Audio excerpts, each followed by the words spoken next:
ராமநாதபுரம் சேதுபதி மன்னர் அரண்மனையில் நவராத்திரியை ஒட்டி 9 நாட்கள் நடைபெறும் கலை திருவிழாவின் ஒரு பகுதியாக பொம்மலாட்டம் தத்ரூபமாக நிகழ்த்தி காட்டப்பட்டது.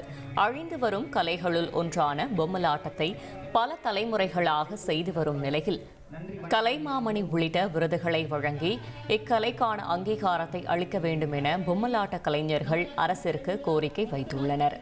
பாரம்பரியமிக்க கலைகளுக்கு இப்போ தவில் கலைஞர்கள்லேருந்து நாதஸ்வர கலைஞர்களுக்கெல்லாம் கலைமாமணி பட்டங்கள் வழங்குவதில் ரொம்ப சந்தோஷப்படுவாங்க. தமிழக அரசு நல்லா செய்யுது.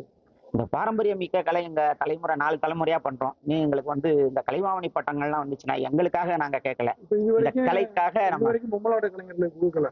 இல்லை கொடுத்துருக்காங்க, எங்கள் ஃபாதருக்கு கொடுத்துருக்காங்க சார். நான் இந்த கலைக்கும் பொம்மலாட்ட கலை பாரம்பரியமிக்க கலைக்கு அவசியம் கொடுக்கணும்னு சொல்லி இந்த நேரத்தில் நம்ம வேண்டிய அரசுக்கு தமிழக அரசு ரொம்ப வேண்டி கேட்டு போயிருந்தோம். தேசிய நெடுஞ்சாலை ஆணையம் திருவள்ளூர் மாவட்டம் சூரப்பட்டு சுங்கச்சாவடியில் சுங்க கட்டணத்தை திருத்தி அமைத்துள்ளது. அதன்படி கார், ஜீப், வேன் மற்றும் இலகுரக வாகனங்களுக்கு அதே கட்டணமான 75 ரூபாய் வசூலிக்கப்பட இருக்கிறது.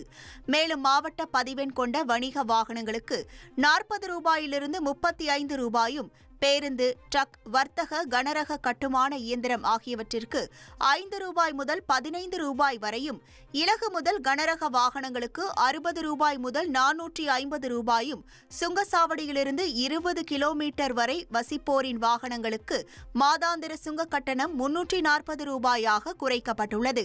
மேலும் கட்டணம் செலுத்தியதிலிருந்து 24 மணி நேரத்திற்குள் திரும்பும் பயணத்திற்கு 25% தள்ளுபடியும், கட்டணம் செலுத்திய நாளிலிருந்து 1 மாதத்தில் மேற்கொள்ளும் 50 ஒற்றை பயணங்களுக்கு 33% தள்ளுபடியும் வழங்கப்பட்டுள்ளது. இனி செல்லும் இடமெல்லாம் செய்தி. தந்தை டிவியின் வாட்ஸ்அப் சேனலை ஃபாலோ பண்ணினா செல்லருக்கும் இடமெல்லாம் செய்தி. இதோ QR கோட், இப்பவே ஸ்கேன் பண்ணுங்க, ஃபாலோ பண்ணுங்க.